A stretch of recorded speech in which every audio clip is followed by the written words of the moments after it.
नमस्कार.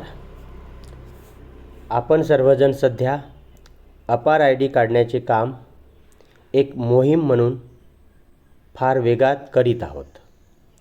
सदर अपार आय डी काढण्यासाठी आपल्याला काही अडचणी येत आहेत, जशा की एखाद्या विद्यार्थ्याचे नाव युडायस पोर्टलवर नसणे किंवा विद्यार्थ्याच्या नावात मोठी दुरुस्ती करायची आहे.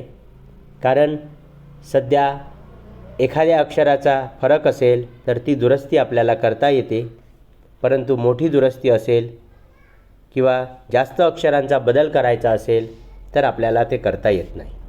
यासाठी काही उपाययोजना पोर्टलवर त्यांनी सुचविलेल्या आहेत. त्यासाठी एक सुविधासुद्धा दिलेली आहे.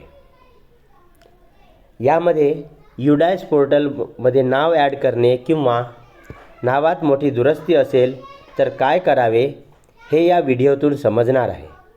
त्यासाठी हा व्हिडिओ बघा. हा व्हिडिओ शेवटपर्यंत बघितलं तरच आपल्याला पूर्ण माहिती मिळेल. ज्यांनी या चॅनलला सबस्क्राईब केलं नसेल त्यांनी या चॅनलला सबस्क्राईब करावं, जेणेकरून नवनवीन व्हिडिओ आपल्याला भेटत राहतील. चला तर मग आपण युडायस पोर्टलवर जाऊ आणि आपण पुढील माहिती बघूया. युडायस पोर्टलवर आपण युडायस प्लसच्या साईडवर जायचं आहे. तिथे गेल्यानंतर 3 रेषा दिसतील. त्याला आपण टच केलं की log in for all modules येईल. त्याला टच करायचं आणि त्यातील स्टुडंट मॉड्यूलला आपण सिलेक्ट करायचं आहे. त्यामध्ये आपण आपल्या राज्याचं नाव टाकूया. त्यानंतर गोला टच करायचं. नवीन पेज ओपन होईल. त्यामध्ये आपण युजर आय डी आणि आपला पासवर्ड टाकायचा आहे. त्यानंतर एंटर कॅप्चा आहे. त्यामध्ये आपल्याला तिथं दिलेला कॅप्चा व्यवस्थित टाकून घ्यायचा आहे आणि आपल्याला लॉग इन करायचं आहे.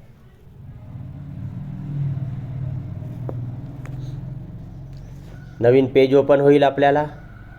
यामध्ये करंट अकॅडमिक इयर दिलेला आहे. त्याच्या साईडला एक बॉक्स आहे. त्याखाली एक छोटासा बॉक्स दिसेल, फार्म सेंटर. याला क्लिक करायचं आहे आपल्याला. या ठिकाणी आपण नवीन पेज ओपन झालेलं दिसेल, फॉर्म सेंटर डाउनलोड. यामध्ये फाईल नेम आहे 2, फॉर्म आहे SO2 SO3. अगोदर आपण SO2 बघूया. Format for student addition in UDISE plus for class 2 to class 12 at block district state. अर्थ, हे सदर फॉर्म हा इयत्ता 2री ते 12वीतील वर्गातील विद्यार्थ्यांना ॲड करण्यासाठी आहे.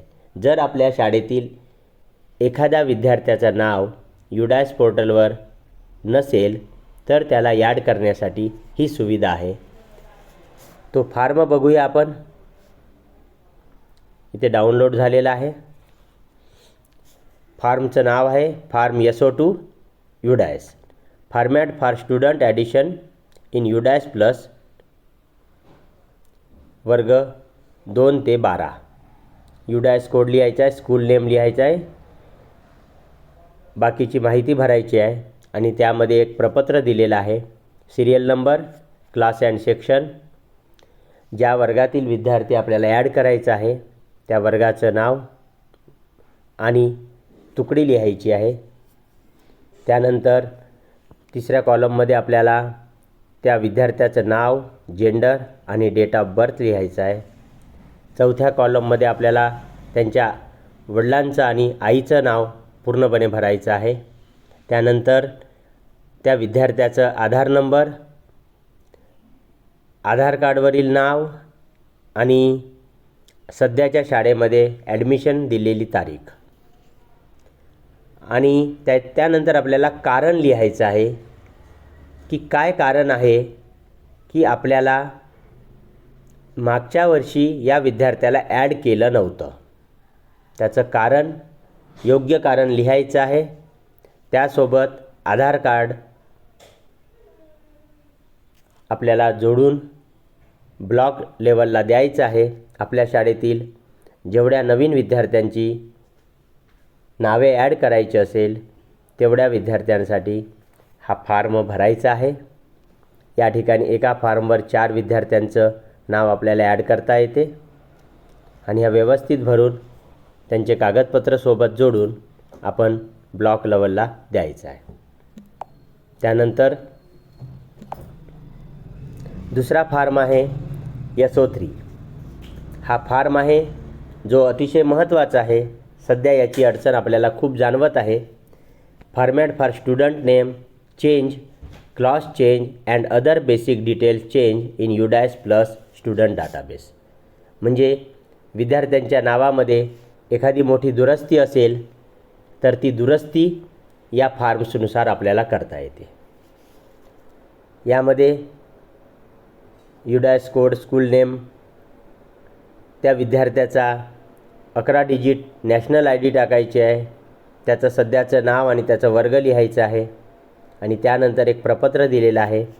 त्यामध्ये ज्या ज्या बाबीवर आपल्याला बदल करायचा आहे, दुरुस्ती करायची आहे, त्या समोरच्या डब्यामध्ये आपल्याला टिक करायचं आहे. उदाहरणार्थ नेम चेंज करायचं असेल तर नेमच्या समोरील चौकटीत टिक करायची आहे आणि त्यामध्ये जुनं नाव आणि सध्या नवीन नाव काय आवश्यक आहे ते आपल्याला लिहायचं आहे. तिथं डेट ऑफ बर्थ चेंज करायचे असेल तर तिथेसुद्धा टिक करायचं आणि जुनी डेट ऑफ बर्थ आणि नवीन डेट ऑफ बर्थ आपल्याला लिहायचं आहे. त्यानंतर जर त्या विद्यार्थ्याचा आधार नंबरमध्ये काही चूक झाली असेल तर तीसुद्धा आपल्याला दुरुस्ती करता येते.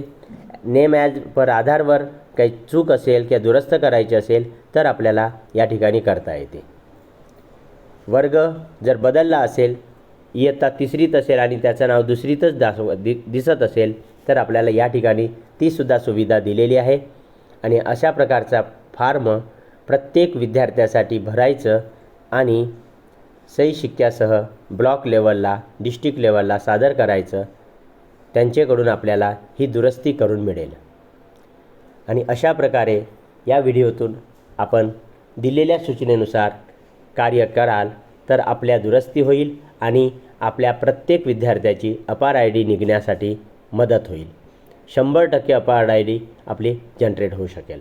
धन्यवाद. आपल्याला आपल्या शाळेच्या गरजेनुसार SO2, SO3 या फॉर्मच्या आवश्यक तेवढ्या प्रती काढून त्यांची पूर्तता भरून आणि त्यासोबत आवश्यक कागदपत्र अर्थात आधार कार्ड आणि जे जे पुरावे आपल्याला बदल करण्यासाठी आवश्यक आहेत ते पुरावे जोडायचं आणि सबमिट करायचं. आणि या फॉर्मची लिंक खालील डिस्क्रिप्शनमध्ये दिलेली आहे. धन्यवाद.